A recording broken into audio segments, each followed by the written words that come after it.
Hello everyone, my name is Jasmine Smith and I'll be reading The Basque Nose by Patrick Rosal.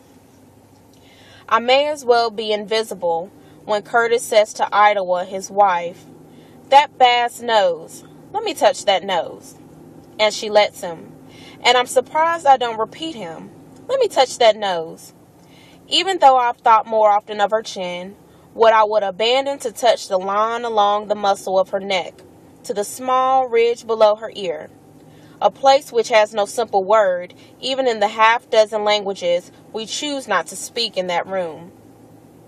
Curtis, one of the most benign men I know, except for one New Year's when he got drunk and vaulted his 6'4" Iowa farm boy frame over the dinner table to stump the gum out of some brute pushing up on Idawa. But do you blame him? The brute, I mean. For blabbing anything the liquor he mistook for muse inspired him to say, just to hear Idawa speak, her vowels, thin, cool, and round as sentinels, dropped in a beggar's hand. I smoke on their front patio. Idawa stops in the kitchen, and I hold my cigarette to the window between us. How, for a moment, she purses her mouth near the glass, a mock gesture too much like a kiss for me to ignore. After dinner, Curtis, Idawa, and I drink wine, which gives me courage to practice my Spanish. I think about the difference between saber and conocer, conjugating each verb beginning in first person, New Jersey familiar. So when Curtis gets drunk and kisses his wife's shoulders, and they both close their eyes, and I'm still muttering, I know, you know, he knows. What I got out of the poem is two interpretations. The first interpretation I got out of the poem was that maybe the narrator in Idawa was having some type of affair behind Curtis's back. To me, I took it as Curtis and the narrator being really good friends, where they may hang out on the weekends with Idawa, and that's how the two may have became close and became comfortable with one another to start their love affair. You can tell by the way that the narrator is speaking of her, that he speaks very highly of her. I also got that maybe Idawa is a very attractive, beautiful young woman, where, you know, Curtis, being that is his girlfriend or his wife,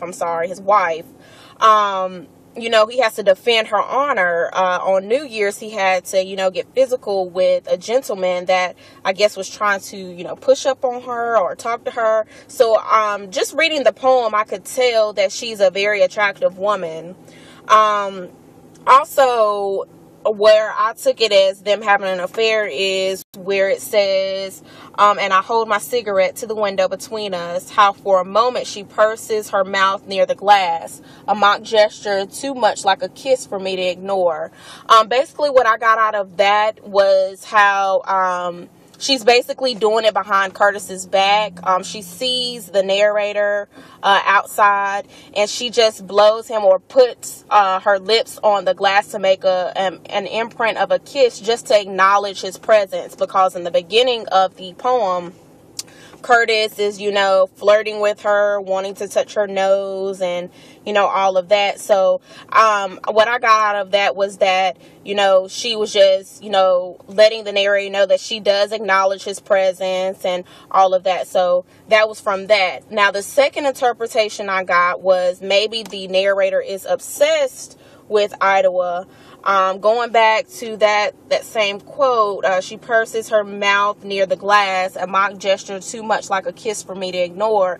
What I got out of that, in a different way, is that maybe the narrator is really obsessed. He's taking a simple gesture and turning it into something more intimate between the two, when it's really not the case.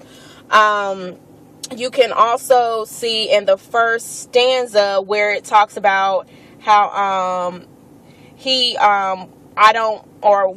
the narrator is saying how I'm surprised I don't repeat him, let me touch that nose.